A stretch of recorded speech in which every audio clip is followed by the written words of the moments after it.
പിതാവിൻ്റെയും പുത്രൻ്റെയും പരിശുദ്ധാത്മാവിൻ്റെയും നാമത്തിൽ. പ്രിയമുള്ളവരെ, ഇന്ന് ഈ തിരുവചന സന്ദേശത്തിൽ സുവിശേഷത്തിലെ ഏറ്റവും മനോഹരമായ ഒരു വിജയമന്ത്രത്തെക്കുറിച്ച് പങ്കുവയ്ക്കാനാണ് ആഗ്രഹിക്കുക. യോഹന്നാൻ്റെ സുവിശേഷത്തിൻ്റെ അതിൻ്റെ 12-ാം അധ്യായം 24-ാമത്തെ തിരുവചനം ഇപ്രകാരം വെളിപ്പെടുത്തുകയാണ്: ഗോതമ്പ് മണി നിലത്തു വീണ് അഴിയുന്നില്ലെങ്കിൽ അത് അതേപടിയിരിക്കും, അത് അഴിയുന്നെങ്കിലോ ഒത്തിരി ഫലം പുറപ്പെടുവിക്കും എന്ന് വചനം എടുത്തു പറയുകയാണ്. വളരെ വ്യക്തമായി നമുക്ക് മനസ്സിൽ എഴുതിയിടാം. തമ്പുരാൻ്റെ വലിയ സന്ദേശമായി ഹൃദയത്തിൽ സ്വീകരിക്കാം. ഒരുപക്ഷെ കേൾക്കുമ്പോൾ ഒരല്പം ആശങ്ക തോന്നുമെങ്കിലും വളരെ വ്യക്തമാണ് തമ്പുരാൻ പഠിപ്പിക്കുക. ഗോതമ്പ് മണി നിലത്തു വീണ് അഴിയുന്നില്ലെങ്കിൽ അത് അതേപടിയിരിക്കും. ഗോതമ്പ് മണി അഴിയുന്നെങ്കിലോ അത് ഫലം പുറപ്പെടുവിച്ചുകൊണ്ട് ജീവൻ്റെ പുതിയ സുവിശേഷം നമുക്ക് നൽകുകയാണ്. ഞാൻ ഓർക്കുകയാണ്, കുറച്ച് നാളുകൾക്ക് മുൻപ് ധ്യാനവുമായി ബന്ധപ്പെട്ട് ഒരു ചെറുപ്പക്കാരനെ കണ്ടുമുട്ടി. അദ്ദേഹത്തിൻ്റെ ജീവിതത്തിൻ്റെ വേദനാജനകമായ സാഹചര്യങ്ങളിലൂടെ കടന്നു പോകുവാൻ തമ്പുരാൻ എനിക്ക് ഇട നൽകിയപ്പോൾ അദ്ദേഹം എൻ്റെ മുമ്പിൽ തുറന്നു വെച്ചത് അദ്ദേഹത്തെ ഏറ്റവും കൂടുതൽ ഒരുപക്ഷെ എടുത്തു പറയാം ആത്മഹത്യയിലേക്ക് വളരെ ഏറെ ആഗ്രഹത്തോടെ കാത്തിരിക്കുന്ന ഒരു മനുഷ്യൻ. 1,60,00,000 രൂപയിലധികം സാമ്പത്തിക കടബാധ്യതയിൽ തൻ്റെ ബിസിനസ്സിൽ പരാജയപ്പെട്ട് ഇനി ജീവിതത്തിൽ ആരെ നോക്കണം, എങ്ങനെ നോക്കണം എന്ന് കാത്തിരുന്ന ഒരു ചെറുപ്പക്കാരൻ. ഒരുപക്ഷെ എനിക്ക് അന്ന് ആ വ്യക്തിയോട്, കർത്താവിൻ്റെ ആ പ്രിയപ്പെട്ട മകനോട്, തിരഞ്ഞെടുക്കപ്പെട്ടവനോട് പറയാൻ തോന്നിയത് ഇപ്രകാരമാണ്: ഗോതമ്പ് മണി നിലത്തു വീണ് അഴിയുന്നെങ്കിൽ അത് ഫലം പുറപ്പെടുവിക്കും. കണ്ണുനീരോടുകൂടി അദ്ദേഹം എന്നോട് ചോദിച്ചത് ഇപ്രകാരമാണ്: അച്ഛാ, എൻ്റെ ജീവിതത്തിൻ്റെ സകലതും നഷ്ടപ്പെട്ട അവസ്ഥയിലാണ് ഞാൻ. വേദനാജനകമായ സങ്കടങ്ങളുടെ ഒറ്റപ്പെടലുകളിൽ ഞാൻ നടന്നു പോവുകയാണ്. ഇനി എവിടെയാണ് ഞാൻ അഴിയേണ്ടത്? ഞാൻ പറഞ്ഞു, നീ നോക്കിയിട്ടുള്ളത് ഈ ബാഹ്യമായ അഴിയലുകളെക്കുറിച്ചോ നഷ്ടങ്ങളെക്കുറിച്ചോ മാത്രമാണ്. നിൻ്റെ ഉള്ളിലേക്കൊന്ന് നോക്കാൻ തമ്പുരാൻ എറിഞ്ഞു തരുന്ന വലിയ സ്നേഹത്തിൻ്റെ ഒരു സുവിശേഷമാണ് നിൻ്റെ കടബാധ്യതകൾ. ഇന്ന് ഈ വചനം ശ്രവിക്കുന്ന ഒരുപക്ഷെ രോഗക്കിടക്കയിലായിരിക്കാം എൻ്റെ കുഞ്ഞ്. ഒരുപക്ഷെ സങ്കടങ്ങളുടെ ലോകത്ത് ഏറ്റവും സ്നേഹിച്ചവൻ്റെ മുൻപിൽ, സ്നേഹിച്ചവളുടെ മുമ്പിൽ ഒറ്റപ്പെട്ടു പോയതിൻ്റെ വേദനയും നൊമ്പരവും ഏറ്റുകൊണ്ടായിരിക്കാം കുഞ്ഞിരിക്കുക. ഒത്തിരി അധ്വാനിച്ചിട്ടും ഒത്തിരി കഷ്ടപ്പെട്ടിട്ടും ഒരു തുണ്ട് പോലും, ഒരു രൂപ പോലും, ഒരു നാണയത്തിൻ്റെ അംശം പോലും കാത്തു സൂക്ഷിക്കാൻ കഴിയാത്തൊരു വ്യക്തിയായിരിക്കാം നീ. സാമൂഹിക സേവനത്തിനും ദൈവശുശ്രൂഷയ്ക്കുമൊക്കെ ഇറങ്ങിപ്പുറപ്പെട്ടിട്ട് തെറ്റിദ്ധാരണകളുടെയും അപഹാസ്യങ്ങളുടെയും എല്ലാം നടുവിൽ നിന്നുകൊണ്ട് നെഞ്ചരിയുന്ന ഒരു കുഞ്ഞായിരിക്കാം നീ. ഓർക്കുക, കർത്താവ് നിന്നോട് ആവശ്യപ്പെടുക, ഗോതമ്പ് മണി നിലത്തു വീണ് അഴിയണം. കഴിഞ്ഞ കുറച്ച് ദിവസങ്ങളായി ഈ വചനത്തെക്കുറിച്ച് സുവിശേഷ ഭാഗങ്ങളിലൂടെ കടന്നു പോകുമ്പോൾ, പ്രത്യേകിച്ച് പലവിധ സന്ദേശങ്ങൾക്കായിട്ടൊക്കെ ഈ വചനം ഒന്ന് പരിശോധിച്ചപ്പോൾ വളരെ വ്യക്തമായി എടുത്തു പറഞ്ഞിരിക്കുന്ന ഒരു കാര്യമാണ്: എൻ്റെ ഉള്ളിലുള്ള ഒരു ഫാക്കൽറ്റി ഉണ്ട്. എൻ്റെ ഉള്ളിലുള്ള ഫാക്കൽറ്റിയെ തിരിച്ചറിയുവാൻ തമ്പുരാൻ ഒരുക്കുന്ന ഒരു വഴി. ഒരുപക്ഷെ ജീവിതത്തിൽ ഏറ്റവും പ്രധാനപ്പെട്ട നിർണായകമായ ഒരു കാര്യമാണത്. ഇതിന് ഏറ്റവും പ്രധാനം എന്നെ തന്നെ ഒന്ന് താഴ്ത്തിക്കെട്ടുക എന്നുള്ളതാണ്, എന്നെ തന്നെ ഒന്ന് എളിമപ്പെടുത്തുക എന്നുള്ളതാണ്, എന്നെ തന്നെ വിസ്മരിക്കുക എന്നുള്ളതാണ്. അതുകൊണ്ടാണ് എടുത്തു പറയുന്ന ഒരു കാര്യമാണ് ഗോതമ്പ് മണി നിലത്തു വീണ് അഴിയണം. നിലത്തു വീണ് അഴിയുക എന്ന് പറഞ്ഞാൽ ഈശോ വളരെ വ്യക്തമായിട്ട് പറഞ്ഞിട്ടുണ്ട്. പഠിപ്പിക്കുന്ന ശിഷ്യത്വത്തിൻ്റെ പ്രധാന ഗുണമെന്ന് പറയുന്നത് സ്വയം പരിത്യജിക്കലാണ്. ഞാനാകുന്ന എൻ്റെ വ്യക്തിത്വത്തെ പരിത്യജിച്ചുകൊണ്ട് മുമ്പോട്ട് പോകാനല്ല. എന്നിലുള്ള ക്രിസ്തുവിന് ചേരാത്ത ചില വ്യക്തിത്വങ്ങളുണ്ട്. അതുകൊണ്ടാണ് എഫെസോസുകാരുടെ ലേഖനത്തിൽ വളരെ വ്യക്തമായിട്ട് പൗലോസ് അപ്പോസ്തലൻ അവൻ്റെ ജീവിതത്തിൻ്റെ വലിയ അഭിഷേകത്തിൽ നിന്നുകൊണ്ട് പറയുന്നതാണ്: നിൻ്റെ പഴയ ജീവിത രീതിയിൽ നിന്ന് രൂപം കൊണ്ട ആസക്തികളാൽ കലുഷിതനായ പഴയ മനുഷ്യനെ, വഞ്ചന നിറഞ്ഞവനെ നീ ദൂരെ എറിയുവിൻ. എന്നിലേക്ക് തന്നെ നോക്കാൻ. അങ്ങനെയാണല്ലോ നമുക്കറിയാം, നമ്മുടെ ഏറ്റവും വേദനാജനകമായ സാഹചര്യങ്ങളിൽ നമുക്കൊരിക്കലും മറ്റൊരാൾ കൂടെ ഉണ്ടായിരിക്കില്ല. സന്തോഷത്തിൻ്റെ ദിനങ്ങളിൽ നമുക്ക് ഒത്തിരി പേരുണ്ടാകാം. ഒരുപക്ഷെ ഞാൻ കേട്ടിട്ടുണ്ട്, പ്രത്യേകിച്ച് യുവജനങ്ങളുടെ ഇടയ്ക്ക് ശുശ്രൂഷ ചെയ്യുമ്പോൾ ശ്രദ്ധിച്ചിട്ടുള്ള കാര്യം, കഷ്ടപ്പെട്ട് പഠിച്ചിട്ടും ഒത്തിരിയധികം സമയം പഠനത്തിനായി ചെലവഴിച്ചിട്ടും അതൊന്നും ഗ്രഹിക്കാൻ പറ്റാത്ത കുഞ്ഞുങ്ങളെ ഞാൻ കണ്ടെത്താറുണ്ട്. പിന്നീട് 1-2 വർഷങ്ങളൊക്കെ അവരുമായിട്ട് ഒന്ന് ഇടപഴകുന്നതിൻ്റെ ഒരു രീതിയിൽ എനിക്ക് മനസ്സിലായിട്ടുള്ളൊരു കാര്യം, തമ്പുരാൻ അവരുടെ ജീവിതത്തിലെ ആ ഇല്ലായ്മയെ ഒരു ഉള്ളായ്മ അഭിഷേകമാക്കി നിറയ്ക്കുന്നത് കണ്ടിട്ടുണ്ട് ഞാൻ. ആ ഒരു സന്ദേശത്തിലേക്ക്, സ്നേഹത്തിലേക്ക് നിങ്ങളെ ഹൃദയപൂർവ്വം ക്ഷണിക്കുക. ഒരുപക്ഷെ പ്രഭാഷകൻ്റെ പുസ്തകത്തിലെ 2-ാമത്തെ അധ്യായം തുടങ്ങുന്നത് തന്നെ ഏറ്റവും പ്രധാനപ്പെട്ട ഈ കർത്തൃ ശുശ്രൂഷയെക്കുറിച്ച് പറഞ്ഞുകൊണ്ടാണ്. എനിക്ക് തോന്നുന്നില്ല ഇന്ന് ഈ വചനം ശ്രവിക്കുന്നവരെല്ലാം സുവിശേഷ പ്രഘോഷണത്തിനായി ലോകത്തിൻ്റെ അതിർത്തികൾ വരെ പോകുന്നവരാണെന്ന്. പക്ഷെ നിങ്ങൾക്ക് നൽകപ്പെട്ടിട്ടുള്ള ചില അതിർത്തികളുണ്ട്.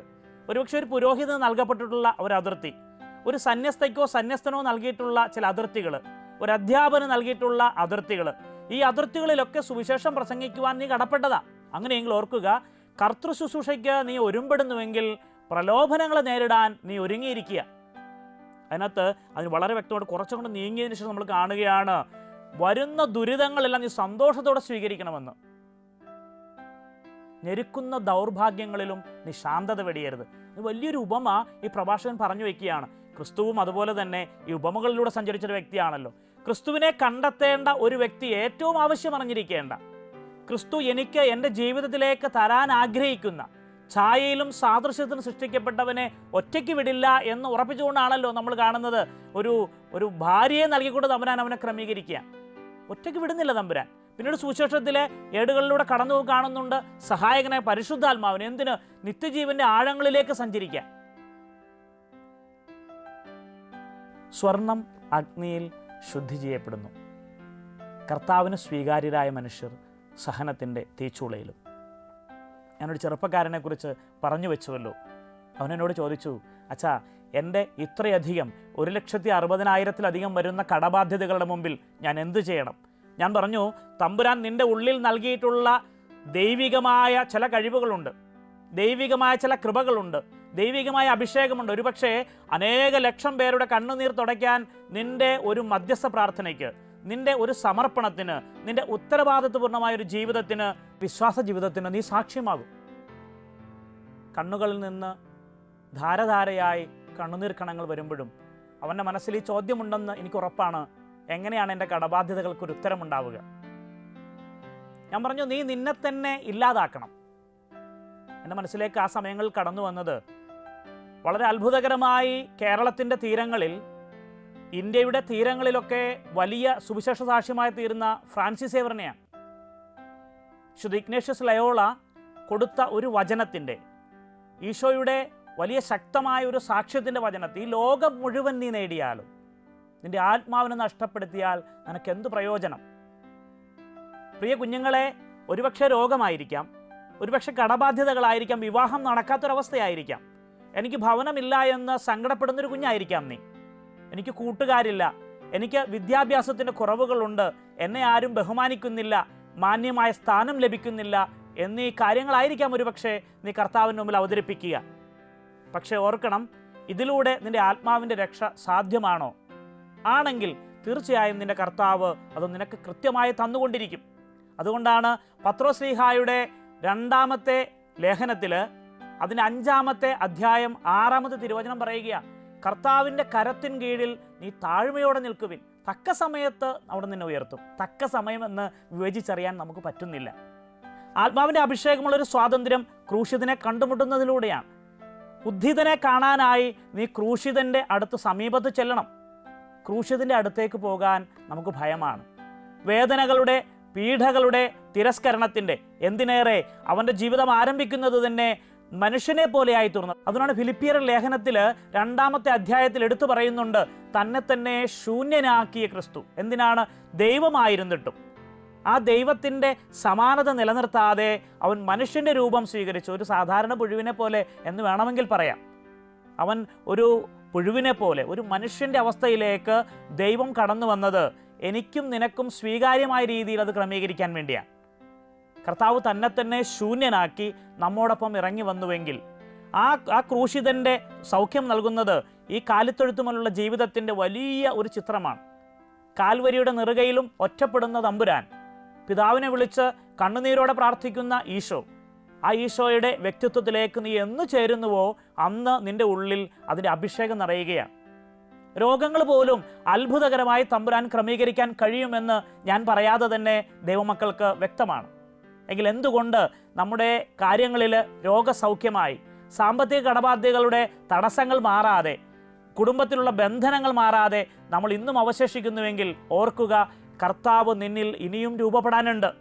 അതുകൊണ്ടാണ് സ്വർണം അഗ്നിയിൽ ശുദ്ധി ചെയ്യപ്പെടുന്നു, കർത്താവിന് സ്വീകാര്യരായ മനുഷ്യർ സഹനത്തിൻ്റെ തീച്ചൂളയിലും. ശേഷം വചനം പറഞ്ഞു വയ്ക്കുന്നുണ്ട്, ഞെരുക്കുന്ന ദൗർഭാഗ്യങ്ങളിൽ നീ ശാന്തത കൈവിടിയരുത്. ശാന്തമായി കർത്താവിൻ്റെ മുമ്പിലിരിക്കാനുള്ള ഒരാഹ്വാനം. നോക്കിയേ, ഈ ഫ്രാൻസിസ് സേവർ എന്ന് പറയുന്ന ഈ വലിയ വിശുദ്ധൻ ഈ വചനത്തിൻ്റെ ആഴങ്ങളിൽ തൻ്റെ സമ്പത്തിൻ്റെ ഔന്നത്യം ഉപേക്ഷിച്ച് തൻ്റെ ചുറ്റുപാടുമുള്ള കാര്യങ്ങളിൽ അഴിയാൻ തയ്യാറാകുമ്പോൾ, അവനിൽ തന്നെ ഒരു നിഷേധം കണ്ടെത്തുമ്പോൾ, അവനിൽ തന്നെ ഉപേക്ഷിക്കാനുള്ള തീരുമാനമെടുക്കുമ്പോൾ അവൻ്റെ കുരിശെടുക്കുവാനുള്ള ധൈര്യം ലഭിക്കുകയാണ്. അതുകൊണ്ട് ഈശോ ശിഷ്യത്വത്തിലേക്കുള്ള പടിയിൽ രണ്ടാമത് പറഞ്ഞത്, നീ നിൻ്റെ കുരിശെടുക്കണം. നിൻ്റെ കുരിശെടുക്കാനുള്ള ധൈര്യം കിട്ടുക ഈ ഉള്ളിലേക്ക് നോക്കുമ്പോഴാണ്. കഴിഞ്ഞ കാലം മനുഷ്യൻ്റെ ആവരണങ്ങളും ആഭരണങ്ങളും അഴിച്ചു വയ്ക്കുമ്പോൾ, എൻ്റെ ഉള്ളിൻ്റെ ഉള്ളിലുള്ള ദൈവിക ചൈതന്യത്തെ ഞാൻ കണ്ടെത്തുമ്പോൾ നാം കാണും പിന്നെ ഒരു യാത്രയാണ് ക്രിസ്തുവിനോടൊപ്പം. ഭാരങ്ങൾ വഹിക്കാത്ത, ഒന്നും സ്വരുക്കൂട്ടാത്ത, ഒന്നും കൂട്ടിവെക്കാത്ത ഒരു യാത്ര നമ്മൾ തുടങ്ങും. അവിടുന്ന് നമുക്ക് ഒരു സ്വസ്ഥതയുടെ തീരത്തേക്ക് അണയാൻ കഴിയൂ. അതാണ് നിത്യജീവൻ. അതുകൊണ്ട് പറഞ്ഞു വയ്ക്കുമ്പോൾ നമ്മൾ ഓർക്കണം, ഈ സുവിശേഷത്തിൻ്റെ ആദ്യത്തിൻ്റെ, അതിന് മുൻപുള്ള ഭാഗവും അതിൻ്റെ അവസാന ഭാഗവും കർത്താവ് വളരെ വ്യക്തമായിട്ട് നമ്മുടെ മുമ്പിൽ അവതരിപ്പിക്കുന്നുണ്ട്. ഈ ഗോതമ്പ് മണി അഴിയണമെന്ന് ഈശോ പറയുന്നതിന് തൊട്ട് മുൻപ് ജെറുസലേമിലേക്കുള്ള രാജകീയ പ്രവേശമാണ്. ഓശാന പാടി ഒലിവിലയുടെ കൊമ്പുകളുമായി ജനക്കൂട്ടം ആർത്തു വിളിച്ച് അവനെ വലിയൊരു സ്ഥാനത്തേക്ക് കയറ്റുമ്പോഴും അവൻ കടന്നു വരുന്നത് ഈ ഒരു ഏറ്റവും വിലകെട്ട ഒരു കഴുതയുടെ മുകളിലാണ്. അതിനുശേഷം നമ്മൾ ഈ സുവിശേഷത്തിൻ്റെ രണ്ടാമത്തെ ഭാഗം തുടങ്ങുന്നത്, അടുത്ത അധ്യായം ആരംഭിക്കുന്നത് ഈശോ തന്നെക്കുറിച്ച് ഒന്നും അറിയാത്ത, ഈ ലോകത്തെക്കുറിച്ച് ഒന്നും അറിയാത്ത, ദൈവിക ജ്ഞാനമില്ലാത്ത അവൻ്റെ പ്രിയപ്പെട്ട 12 ശിഷ്യന്മാരിൽ ഒറ്റുകൊടുക്കുന്നവനെയും തള്ളിപ്പറയുന്നവനെയും ഓടിപ്പോകുന്നവൻ്റെയും പാദങ്ങൾ ചുംബിച്ചുകൊണ്ട് എനിക്ക് പങ്കുണ്ടാക്കുന്ന എളിമയുടെ ശുശ്രൂഷയാണ്. പ്രിയ ദൈവമക്കളെ, നമ്മുടെ ജീവിതത്തിലേക്ക് നമുക്ക് തിരിഞ്ഞു നോക്കാം. ചുറ്റുപാടുമുള്ള ഈ സമുദ്രത്തിൻ്റെ തിരയിളക്കലുകളിലേക്ക്, വലിയ ഭൂകമ്പങ്ങളിലേക്ക്, വലിയ കരച്ചിലുകളിലേക്ക്, നഷ്ടങ്ങളിലേക്ക് നോക്കാതെ നിൻ്റെ ഉള്ളിൻ്റെ ഉള്ളിലേക്കൊന്ന് സ്വസ്ഥമായി അല്പസമയം കർത്താവിൻ്റെ മുമ്പിൽ ഇരിക്കാൻ കഴിഞ്ഞാൽ, അച്ഛൻ പറയട്ടെ, ഇത് നിൻ്റെ മുമ്പിൽ വിജയമന്ത്രമാണ്. എന്നാൽ ദൈവിക ജ്ഞാനം ലഭിക്കാത്തൊരു വ്യക്തിക്ക് ഇത് മണ്ടത്തരമാണ്, ഇത് ഭോഷത്വമാണ്. അതിനാണല്ലോ കുരിശിൻ്റെ വചനം ഭോഷന്മാർക്ക് ഒരിക്കലും സ്വീകാര്യമായിരുന്നില്ല. യോഹന്നാന്റെ സുവിശേഷത്തിൻ്റെ അതിൻ്റെ 6-ാമത്തെ അധ്യായത്തിൽ അതിനാണല്ലോ ഈ ഭോഷത്വത്തിൻ്റെ വലിയൊരു സന്ദേശം കർത്താവ് അവൻ്റെ തിരുശരീരം എടുത്തിട്ട് നൽകുന്നുണ്ട്. ശിഷ്യത്വത്തിന് വേണ്ടി ആഗ്രഹത്തോടെ ഇറങ്ങി പുറപ്പെട്ടവരാണ് അതിന് ചുറ്റുമുണ്ടായിരുന്നവർ. ഈ 12 പേരോ 72 പേരോ ഒന്നുമല്ല, ഒത്തിരി പേര് ഓടിക്കൂടി. എന്നാൽ തൻ്റെ ശരീര രക്തങ്ങളെക്കുറിച്ച്, ജീവൻ നൽകിയുള്ള സ്നേഹത്തെക്കുറിച്ച്, പൊടിയാനുള്ളവൻ്റെ തീരുമാനത്തെക്കുറിച്ച്, ഗോതമ്പ് മണി അഴിയണമെന്നതിൻ്റെ യാഥാർത്ഥ്യത്തെക്കുറിച്ച് അവൻ പഠിപ്പിക്കുമ്പോൾ പിന്നെ പിറുപിറുത്തുകൊണ്ട് ഈ വചനം കഠിനമാണ് എന്ന് പറഞ്ഞ് പലരും തിരിച്ചു പോകുന്ന കാഴ്ച വേദനാജനകമാണ് ദൈവിക ജ്ഞാനമുള്ളവർക്ക്. എന്നാൽ ലോകത്തിൻ്റെ ബുദ്ധിയിൽ മാത്രം ആശ്രയിക്കുന്നവർക്ക്, കൂട്ടിവെക്കാൻ മാത്രം മനസ്സ് വെച്ചിട്ടുള്ളവർക്ക് അത് സ്വീകാര്യവുമാണ്. അതിന്നും തുടരുകയാണ്. നമുക്ക് നമ്മെ തന്നെ ഒന്ന് പരിശോധിക്കാം. ദൈവസന്നിധിയിൽ നമ്മോട് തന്നെ നമുക്ക് ചോദിക്കാം, ഫ്രാൻസിസ് സേവറിനെ പോലെ ദൈവരാജ്യത്തിന് വേണ്ടിയുള്ള, ഞാൻ പറയുന്നില്ല അമേരിക്കയിലോ ഇംഗ്ലണ്ടിലോ മറ്റ് യൂറോപ്യൻ രാജ്യങ്ങളിലൊക്കെ പോയിട്ട് കർത്താവിൻ്റെ സുവിശേഷം പ്രഘോഷിക്കണമെന്ന് ഞാൻ പറയുന്നില്ല. ഇന്ത്യയുടെ എല്ലാ അതിർത്തികളിലും പോയി സുവിശേഷം പ്രഘോഷിക്കണമെന്ന് അച്ഛൻ പറയുന്നില്ല. വിശുദ്ധ ഗ്രന്ഥം സദാസമയവും മറ്റുള്ളവരുടെ മുമ്പിൽ പ്രഘോഷിക്കണമെന്ന് അച്ഛൻ പറയുന്നില്ല. എന്നാൽ വിശുദ്ധ ഗ്രന്ഥത്തിലെ വലിയ അന്തസത്ത, വലിയ സത്ത നിൻ്റെ ജീവിതത്തിൽ, നീ ആകുന്ന സമൂഹത്തിൽ, നീ ആയിരിക്കുന്ന വ്യക്തികളിൽ, ഒരുപക്ഷെ ജീവിത പങ്കാളിയായിരിക്കാം, ഒരുപക്ഷെ കുഞ്ഞായിരിക്കാം, ഒരുപക്ഷെ എൻ്റെ അപ്പനായിരിക്കും, അമ്മയായിരിക്കാം, എൻ്റെ അയൽക്കാരനായിരിക്കാം, ഒരുപക്ഷെ എൻ്റെ പുരോഹിതനോ അല്ലെങ്കിൽ എൻ്റെ ഇടവക ജനമോ ആരുമായിക്കൊള്ളട്ടെ, ഒരുപക്ഷെ എൻ്റെ സുപ്പീരിയർ ആയിരിക്കും. ഞാനൊരു സന്യാസ സമൂഹത്തിൽ നിന്ന് വരുന്നൊരു വ്യക്തിയാണ്. എൻ്റെ സുപ്പീരിയർ ആയിരിക്കും, അല്ലെങ്കിൽ എൻ്റെ കൂടെയുള്ളവരായിരിക്കും. ദൈവിക സന്ദേശം സദാസമയവും വ്യാപരിപ്പിക്കുവാനുള്ള, മറ്റുള്ളവർക്ക് നൽകുവാനുള്ള, പകർത്തുവാനുള്ള വലിയ ഉത്തരവാദിത്തം എനിക്കുണ്ട്. അതിനുമുമ്പ് ഞാൻ കണക്ക് പറയേണ്ടി വരും. അതുകൊണ്ടാണ് 1-ാം ക്ലാസ്സിലും 2-ാം ക്ലാസ്സിലും വേദപാഠ ക്ലാസ്സിൽ പഠിച്ചൊരു കാര്യം ഓർക്കുകയാണ്. പറഞ്ഞു, നമ്മുടെ ജീവിതത്തിന് 2 ലക്ഷ്യങ്ങളുണ്ട്. ഒന്ന്, ദൈവത്തെ അറിയാനും ദൈവത്തെ സ്നേഹിക്കാനും. വിജയമന്ത്രം അവിടെ പൂർണ്ണമാവുകയാണ്. നീ ദൈവത്തെ അറിയുമ്പോൾ അറിഞ്ഞ ദൈവത്തെ പകർന്നു കൊടുക്കാൻ ഒരു മദർ തെരേസയെ പോലെ നീ ഓടി നടക്കുമ്പോൾ, മൊളോക്കോയ് ദ്വീപിലേക്ക് പോയ ഡാമിയനെ പോലെ നിൻ്റെ ജീവിതം സമർപ്പിക്കുമ്പോൾ, അങ്ങനെ നിരവധിയായ വിശുദ്ധാത്മാക്കളെപ്പോലെ, നിരവധിയായി ഇന്നും ജീവിക്കുന്ന ക്രൈസ്തവ സഭയിലെയും കത്തോലിക്ക സഭയിലെയും മറ്റ് രാജ്യത്തിലുള്ള പലരെയും പോലെ ജീവിതം സമർപ്പിക്കുമ്പോൾ, അത് ക്രിസ്തുവിന് വേണ്ടി കൂടിയാകുമ്പോൾ, അത് ക്രിസ്തുവിലാകുമ്പോൾ, ക്രിസ്തുവിന് വേണ്ടി മാത്രമാകുമ്പോൾ നിൻ്റെ ജീവിതം പൂർണ്ണമാവുകയാണ്. നീ ആകുന്നൊരു വ്യക്തിത്വത്തിലെ ഒരു ചെറിയ ഗോതമ്പ് മണി, ഒന്നുമില്ല ഈ കോടിക്കണക്കിനായ ഇത്രയും ജനങ്ങളുള്ള ഈ രാജ്യത്ത്, ഈ ലോകത്ത് നിൻ്റെ ജീവിതം ഒന്നുമല്ല. പക്ഷെ നീ പൊടിയുമ്പോൾ, മദർ തെരേസ എന്ന് പറയുന്ന ആഗ്നസ് ഒരു ഗാനമേളക്കാരത്തിയായിരുന്നു എന്നാണ് പറയുന്നത്. അവളുടെ ജീവിതത്തെ സമർപ്പിച്ച് കർത്താവിന് വേണ്ടി പൊടിയാൻ തയ്യാറാകുമ്പോൾ ഈ ലോകം മുഴുവൻ ഈ സാധാരണ സ്ത്രീയെ അറിയുന്നുവെങ്കിൽ, എൻ്റെ കുഞ്ഞെ, നിൻ്റെ മുമ്പിലും സാധ്യതകൾ വിരിയുകയാണ്. സാധ്യതകളുടെ തമ്പുരാനിലേക്ക് ഏറ്റവും കുറഞ്ഞവന് അനുഗ്രഹം കൊടുത്ത, മുക്കവനെ വിളിച്ചിട്ട് അനുഗ്രഹം കൊടുത്ത്, തള്ളിപ്പറയുന്നവനെ വിളിച്ചിട്ട് ഒന്നാം സ്ഥാനം കൊടുത്ത തമ്പുരാൻ ഇപ്പോൾ നിന്നെയും നോക്കുകയാണ്. വെറുതെ നോക്കലല്ല, നിൻ്റെ ഉള്ളിൻ്റെ ഉള്ളിലേക്ക് തുറന്നു വയ്ക്കാൻ നീ തയ്യാറാണെങ്കിൽ, വെളിപാടിൻ്റെ പുസ്തകം പറയുകയാണ്, നിൻ്റെ ഹൃദയവാതിലിൽ കർത്താവ് മുട്ടുകയാണ്. നിൻ്റെ ഹൃദയവാതിലിൽ കർത്താവ് മുട്ടുകയാണ്. പക്ഷെ നീ തുറന്നു കൊടുക്കണം. നിൻ്റെ ജീവിതത്തിൻ്റെ വേദനകളും നൊമ്പരങ്ങളും നോക്കിയിരുന്നാൽ, പരാജയങ്ങളും മറ്റുള്ളവരുടെ വാക്കുകളാൽ വിധിക്കപ്പെട്ട വിധിവാചകങ്ങളും നോക്കിയിരുന്നാൽ നിനക്ക് മുമ്പോട്ട് പോകാനാവില്ല. ഒരു ആന്തരിക സൗഖ്യത്തിനായി കർത്താവ് ക്ഷണിക്കുന്നു. പൊടിയാം, പൊടിഞ്ഞ് തമ്പുരാന് മാത്രമായി തീരാം. അതാണ് ഈ സന്ദേശത്തിലൂടെ തമ്പുരാൻ നമ്മോട് പറയുന്നതും. ഒരിക്കൽ ഒരു കൊച്ചു ഗ്രൂപ്പിന്, പ്രത്യേകിച്ച് പ്രാർത്ഥനാ ശുശ്രൂഷയിൽ ഏർപ്പെട്ടിരുന്ന ഒരു കൊച്ചു ഗ്രൂപ്പിന് വചനം പങ്കുവയ്ക്കുന്ന സമയത്ത് ഒരു ചോദ്യം ചോദിക്കാനിടയായി. ഇപ്രകാരമാണ് ചോദിച്ചത്: നിങ്ങൾ ക്രൂശിത രൂപത്തിൽ നോക്കിയിട്ട് എന്ത് കാണുന്നു? എന്നിട്ട് അവിടെ നിന്ന് വലിയൊരു ക്രൂശിത രൂപത്തിലേക്ക് അവരുടെ ശ്രദ്ധ ഞാൻ ക്ഷണിച്ചു. അവരെല്ലാവരും ആ ക്രൂശിത രൂപത്തിൽ നോക്കി വളരെ ധ്യാന നിമഗ്നരായിരുന്നു. ഒത്തിരി പ്രാർത്ഥനയോടെ, ചിലർക്ക് കണ്ണീരൊഴുക്കുന്നത് ഞാൻ കണ്ടു, ചിലർക്ക് സങ്കടപ്പെട്ടിരിക്കുന്നുണ്ട്, ചിലർക്ക് ഭയങ്കര അഭിഷേകമുള്ള മുഖത്തോടുകൂടി തമ്പുരാനെ നോക്കുന്നത് കണ്ടു. വലിയൊരു ക്രൂശിത രൂപമായിരുന്നു അത്. അല്പസമയം കഴിഞ്ഞ് ഞാൻ പറഞ്ഞു, എല്ലാവരും ഒന്ന് കണ്ണുകൾ അടയ്ക്കുക, ശാന്തമായിട്ട് തമ്പുരാനെ ഒന്ന് മനസ്സിൽ ധ്യാനിക്കുക.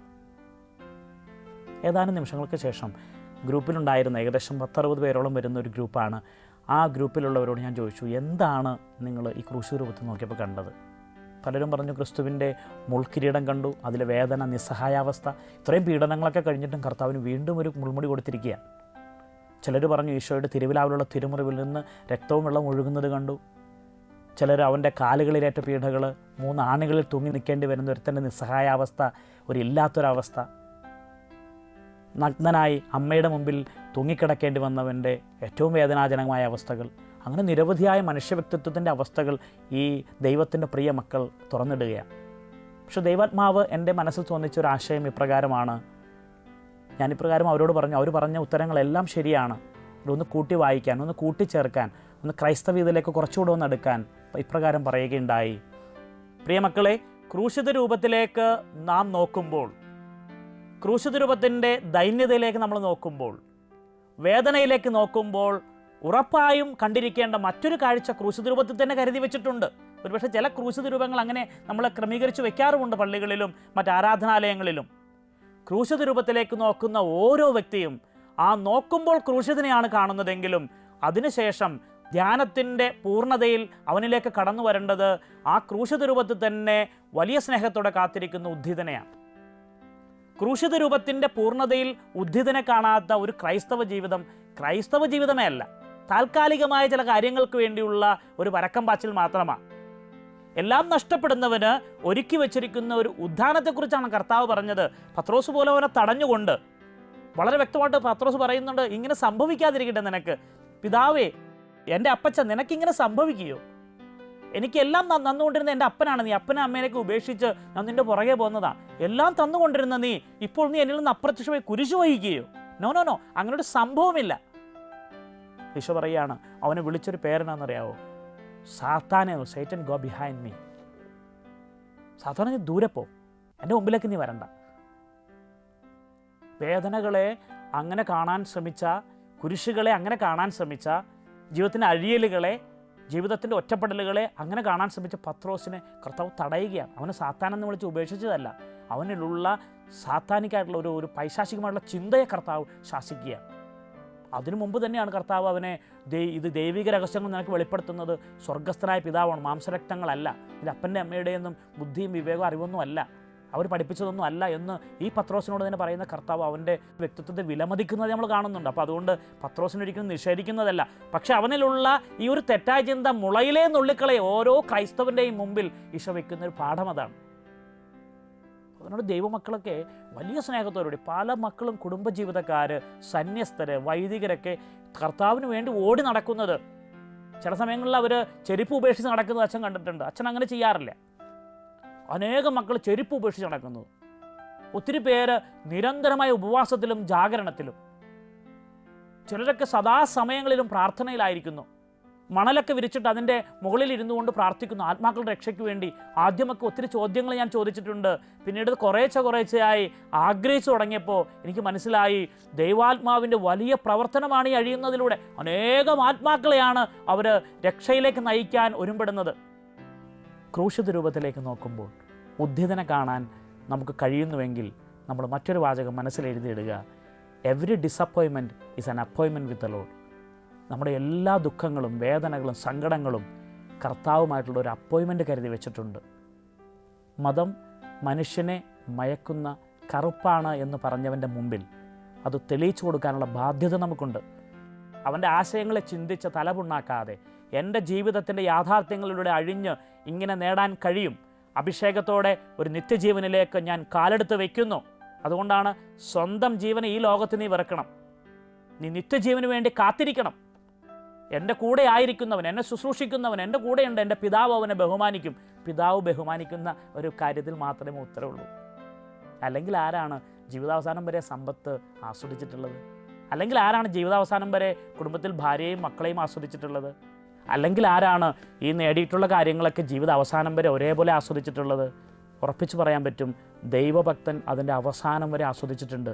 കാരണം അവൻ എല്ലാവരും ഉള്ളപ്പോഴും ആദ്യത്തെ ഒരു കാര്യം കർത്താവ് തന്നെയാണ്.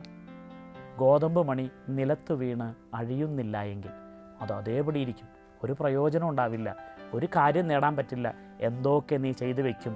എന്നാൽ ഒരു തിരിശേഷിപ്പായി നിൻ്റെ ജീവിതം മാറണമെങ്കിൽ, ഒരിക്കൽ കൂടെ ആവർത്തിക്കട്ടെ, രോഗക്കിടക്കയിലായിരിക്കാം നീ, സങ്കടത്തിലായിരിക്കാം നീ, ഒറ്റപ്പെടലിലായിരിക്കാം. വെറുതെ ഒന്ന് മിഴി പൂട്ടുക, ഒരല്പം കണ്ണുനീര് കർത്താവിൻ്റെ ചങ്കിലേക്ക് ഒഴുക്കുക. അവിടെ നിന്ന് നിന്നെ കാത്തിരിക്കുന്നു. കർത്താവിൻ്റെ കരത്തിൻ കീഴിൽ നീ താഴ്മയോടെ ഇരിക്കുക. തക്ക സമയത്ത് അവിടെ നിന്ന് നിന്നെ ഉയർത്തും. വാഗ്ദാനങ്ങളിൽ വിശ്വസ്തനായവൻ, അവൻ്റെ ജീവൻ നൽകിയാണ് വാഗ്ദാനങ്ങളുടെ വിശ്വസ്ത പ്രകടിപ്പിക്കുന്നത്. അതുകൊണ്ട് സംശയിക്കേണ്ട. ചരിത്രങ്ങളിൽ പറയുന്നു, കഴിഞ്ഞ കാലങ്ങൾ വെളിവാക്കുന്നു, ജീവിത സാക്ഷ്യങ്ങൾ വെളിപ്പെടുത്തുന്നു, അവൻ ജീവനുള്ളവനാണ്. നമുക്കൊരു നിമിഷം മിഴിപൂട്ടാം, കർത്താവിൻ്റെ കരങ്ങളിലേക്ക് പൂർണ്ണമായിട്ട് സമർപ്പിക്കാം. ഒപ്പം ദൈവമാതാവിൻ്റെ കരം പിടിക്കാം. അമ്മേ മാതാവേ, ഞങ്ങളുടെ ജീവിതങ്ങളെ ദൈവപിതാവിൻ്റെ, ദൈവപുത്രൻ്റെ, ദൈവാത്മാവിൻ്റെ മനസ്സിന് യോജിച്ച വിധത്തിൽ ത്രിയേക ദൈവത്തിൻ്റെ വാസസ്ഥലങ്ങളാക്കി മാറ്റി അനേകം പേർക്ക് വെളിച്ചം നൽകുന്ന, അനേകം പേർക്ക് സ്വാദ് നൽകുന്ന ഉപ്പും പ്രകാശവുമായി തീരുവാൻ അനുഗ്രഹിക്കണമേ. വിശുദ്ധ മിഖായേലെ, കർത്താവിൻ്റെ ദൂതഗണങ്ങളെ എല്ലാവരും ദൈവജനത്തിന് കാവൽ നിൽക്കട്ടെ. പിതാവിൻ്റെയും പുത്രൻ്റെയും പരിശുദ്ധാത്മാവിൻ്റെയും നാമത്തിൽ.